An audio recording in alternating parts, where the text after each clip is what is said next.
ce livre, Franz Kafka ne veut pas mourir, qui est donc un roman. Ce n'est pas une biographie, même si il s'assoit sur un certain nombre de livres et d'essais biographiques et de souvenirs, de mémoire, ce qui est normal. Et avant tout sur l'œuvre de Kafka, sa correspondance, son journal, très important, évidemment, ses livres. Ce qui est intéressant, c'est que vous vous intéressez à la fin de sa vie.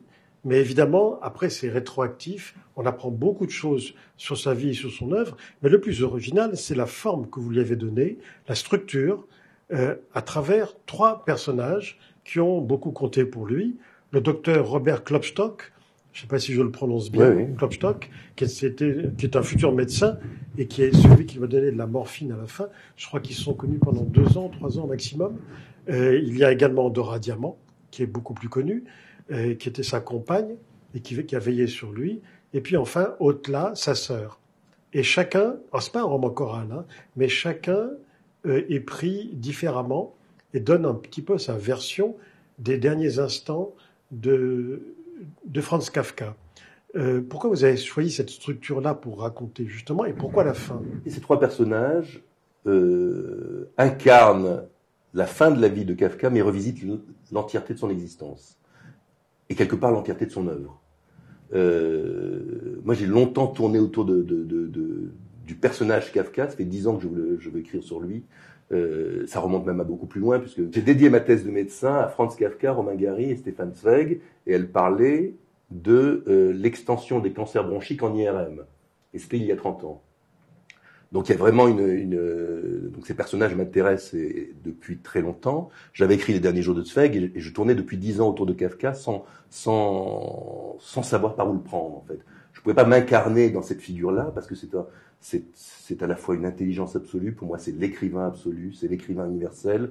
Zweig, c'est un peu un écrivain du 19e égaré au 20e siècle. Kafka, c'est un écrivain du 20e transporté au 21e. Qui donne le siècle d'aujourd'hui, qui le dit, qui le raconte, qui l'exprime.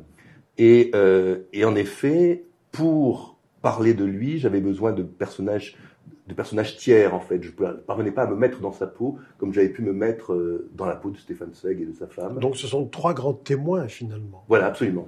Et donc, comme je suis romancier, vous l'avez dit, je ne suis pas biographe, je ne suis pas derrière le personnage, je suis à côté. J'avais besoin de ces 3 personnages-là qui ont des vies absolument incroyables. Mais ce qu'il faut dire, c'est qu'à travers ces 3 personnages, finalement, outre la vie de Kafka qui défile par la mémoire, etc., par le flashback, en fait, c'est le destin des Juifs ashkénazes au XXe siècle. Parce que votre livre ne s'arrête pas avec la mort de Kafka, il s'arrête bien plus tard, puisque vous vous intéressez au destin de ces 3 personnages, alors que Kafka est mort depuis un certain temps déjà, et là, on les voit pris dans la folie du milieu du XXe siècle, la Shoah, bien évidemment, l'exil, etc. Oui, je crois que si vous parliez tout à l'heure du point commun et du fil rouge de mes romans, en réalité, j'ai l'impression que c'est cela le fil rouge de mes romans. C'est-à-dire, j'essaye de faire une forme de cartographie. Alors, c'est très ambitieux et je ne sais pas si c'est réussi ou pas. Mais avec les Juifs de Vienne et Stefan Zweig, avec le cas Edouard Einstein et Berlin, avec Villeneuve et Romain Gary, avec le livre sur mon père et l'Algérie, fils obéissant, et avec ce livre, Prague, les Juifs de Prague, j'ai l'impression que j'essaye, avec mes moyens d'écrivain, de construire une sorte de cartographie de la destruction des Juifs d'Europe et d'Algérie, destruction à divers niveaux, et en tout cas de leur histoire. Et en fait, c'est ce que vous interrogez, c'est le destin juif. Oui, c'est ça. On a tous plusieurs obsessions, c'est le destin juif, le destin de l'écrivain, et quelque part, c'est aussi traversé par la médecine, vous avez dit la maladie mentale, mais plus largement la médecine. Et c'est en effet cette histoire juive que j'essaye de réécrire comme si finalement Kafka, dans ce domaine-là, n'était qu'un prétexte, même si c'est aussi le sujet de mon livre, afin de donner une sorte de nouvelle vision, en fait, très personnelle, de cette histoire-là et de la rappeler inéluctablement dans chacun de mes romans. Alors, dans les livres sur lesquels vous vous êtes appuyé, de Kafka, il y a quand même, pour moi en tout cas, un livre qui est peut-être plus important que les autres, qui est très bref, c'est La lettre au père, qui est quelque chose d'exceptionnel à tout point de vue. Je crois que c'est la traduction de Marthe Robert sur laquelle vous vous êtes appuyé, parce que c'est important les traductions. Oui, et vous rendez hommage à Jean-Pierre Lefebvre, qui a vu votre texte avant parution. Mais là, c'est la traduction de Marthe Robert. Pour Hermann Kafka, le père, son fils, Franz, c'est pas un Mensch. Non, c'est un... Les rapports, c'est ce qui est extraordinaire avec Kafka, c'est qu'en fait, son œuvre, dont La lettre au père, mais je reviens juste après, embrasse tous les pans de la littérature. Vous lisez et parfois malgré lui, vous lisez les correspondances. Ce sont les plus formidables des lettres d'amour qu'on puisse avoir. C'est le plus formidable roman d'amour qui puisse être écrit. Le procès, le château, dans une moindre mesure l'Amérique, ce sont les livres d'anticipation et les livres politiques les plus lumineux qui puissent être écrits, qui disent le monde de l'Union soviétique, qui prévoient le nazisme, qui l'anticipent, et la société d'aujourd'hui. Et puis, il y a cet objet qui est la lettre au père, et qui dit les relations père-fils. Vous oubliez la métamorphose. Et la métamorphose. Alors, oui, j'oublie la métamorphose, mais peut-être volontairement, c'est sans doute le plus connu. Pour moi, c'est une fable drôle, extrêmement passionnante, qui peut être attachée à la lettre au père d'ailleurs, qui n'est pas forcément le plus intéressant, même si c'est formidable. Hein, il le revendiquait. Parce que vous dites, Laurent, qu'il ne revendiquait pas tous ses livres, Kafka. Ah, c'était au-delà de Loin ça. de là. Il n'en avait que 4 qu'il voulait conserver. Pardon Pierre, mais est-ce que ce serait intéressant de savoir s'il l'aimait la métamorphose, oui, il voulait la conserver, puisque ses livres étaient destinés pour la plupart à être brûlés. Donc c'est un écrivain absolument hallucinant.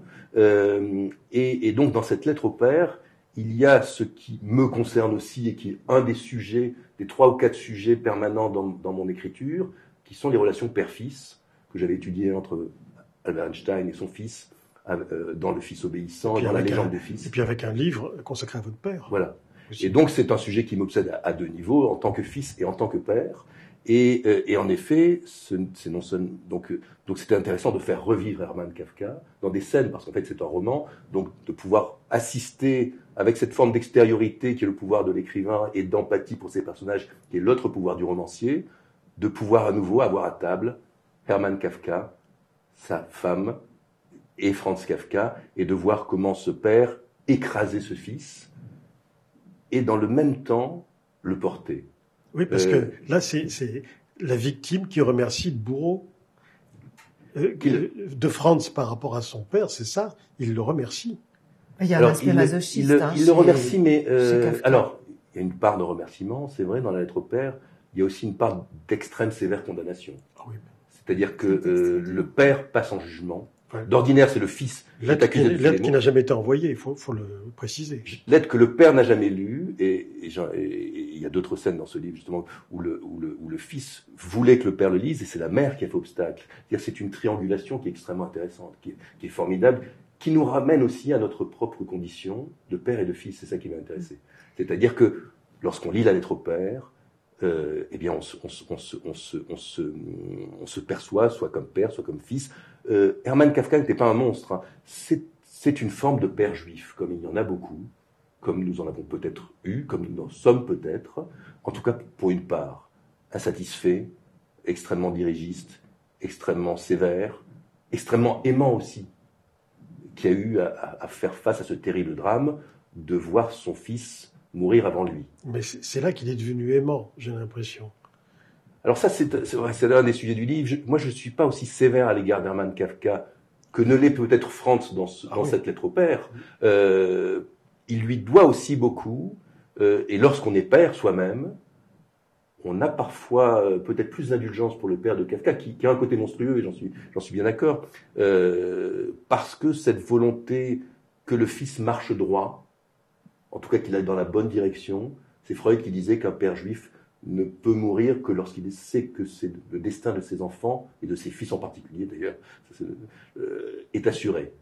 Karine Thuil, la lettre au père, ça doit vous parler, puisque si je me souviens bien, L'Insouciance, l'un de vos livres, s'appuie sur cette lettre au père. Oui, moi c'est un texte que j'adore et qui est très méconnu. En général, quand on parle de l'œuvre de Kafka, on est étonné, mais souvent les gens n'ont pas lu ce court texte qui apporte vraiment une lumière très particulière sur l'œuvre, sur la personnalité aussi de Kafka. Moi, je me souviens quand j'avais fait la tournée du Goncourt des lycéens, à chaque fois systématiquement, parce que souvent les lycéens vous demandent des conseils, je suggérais la lecture de cette lettre parce qu'elle est toujours, en fait, elle est intemporelle, elle est aussi d'une extrême modernité parce que vous évoquiez les rapports père-fils, mais en fait, en tant que fille aussi, on peut s'identifier à Kafka, et c'est quand même une réflexion sur la transmission, sur l'éducation. Et puis il y a ce rapport à la loi aussi. Le père était extrêmement rigide, et quand on connaît l'œuvre de Kafka, ce rapport à la loi, à la rigueur de la loi, y compris juste dans sa vie privée, dans son rapport aux femmes, on voit comment ça a finalement contaminé toute son œuvre. Et c'est un texte d'une très grande dureté. Votre livre, L'Insouciance, est parti de là ? Non, enfin, c'est un des personnages en fait qui était attaché à cette lettre. Après, moi, c'est comme Laurent, la question de la transmission et de la filiation est aussi très présente dans mon travail. Et ce texte a été effectivement aussi très important pour moi. Qu'est-ce que la mort de Kafka nous dit sur sa vie, au fond ? Alors, la mort de Kafka, on parlait de ses dernières paroles sont absolument... Alors justement, voilà, oui, vous pouvez les citer, oui, allez-y. Si vous voulez, parce que c'est quelque chose de tellement kafkaïen. Les derniers mots qu'il prononce à Robert Klopstock, ce jeune médecin qu'il a accompagné jusqu'à son dernier instant, qui a essayé de le sauver, et qui va lui injecter la morphine qui va être létale pour Kafka, c'est « Robert, tuez-moi, sinon vous êtes un assassin ».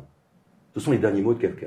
Alors, c'est un paradoxe apparent. Voilà. Et cela dit l'œuvre de Kafka aussi, cela dit sans doute la vie de Kafka, qui rêvait d'être un officier d'assurance comme les autres aussi, d'ailleurs qui était un employé d'assurance remarquable et modèle, et qui, à côté de cela et à côté de sa vie de fils soumis, de fiancé impossible, de juif extrêmement complexe. Son rapport au judaïsme est passionnant. Il était fasciné par le judaïsme orthodoxe, justement, et par le chassidisme, en réalité, par la joie que développait le chassidisme. Cet homme-là a bâti une œuvre qui raconte le monde. Qu'est-ce que ça veut dire, à l'instant de mourir, de dire à un médecin « Tuez-moi, sinon vous êtes un assassin ». Qu'est-ce que ça veut dire ? J'ai beau, alors il y a ce paradoxe à l'évidence, mais si vous voulez, cela veut dire à la fois je veux mourir, je veux vivre. Et c'est peut-être ça le titre du livre. Franz Kafka ne veut pas mourir. Il veut partir, mais il veut rester. Il veut culpabiliser son médecin parce qu'il le traite d'assassin, et il veut que son médecin l'aide à partir. C'est en effet une des scènes les plus poignantes de sa vie quelque part. Poignant, c'est le mot pour tout votre livre, qui est un livre absolument magnifique et vraiment poignant. Les obsèques de Kafka, vous les racontez ? Qui a dit le Kaddish pour lui ? Le rabbin, le rabbin et accompagné par Max Brod, et avec Hermann, le père, la mère et la sœur Otla, et Dora Diamant. C'est une scène tout à fait bouleversante qui a été vécue. Dora Diamant, la dernière compagne de Kafka, qui s'effondre, non seulement près du cercueil, mais juste à côté, et qui est soutenu par Robert Klopstock, le jeune médecin. Merci Laurent.